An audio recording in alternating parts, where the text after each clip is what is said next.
সকালের শুভেচ্ছা সকল প্রিয় বন্ধুদের, আর শুভ দীপাবলির শুভেচ্ছা সকল প্রিয় বন্ধুদের। তো একসাথে জানিয়ে দিলাম শুভ দীপাবলি ও শুভ সকাল। তো সবাই কেমন আছো? আশা করি ভালো আছো। আর দেখো বাইরেটার ওয়েদারটা কত সুন্দর। চলো আমার কাজটা আমি দেখাই। দেখো কত বড় উঠোন, দেখতে পাচ্ছ কত বড় উঠোনটা?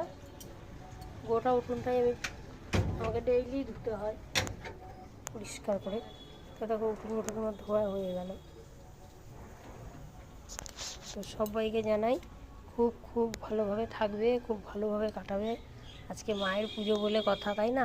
সবাইকে খুব ভালো থাকতে হবে, সুস্থ থাকতে হবে। তো শুভ দীপাবলি, সবাই খুব সুস্থ থাকো, ভালো থাকো। আর এই দেখো আমার জবা গাছটায় করিয়ে এসেছে, ছোটো ছোটো ছোটো ছোটো করিয়ে এসেছে, কত সুন্দর লাগছে গাছটা। তো টাটা সবাইকে।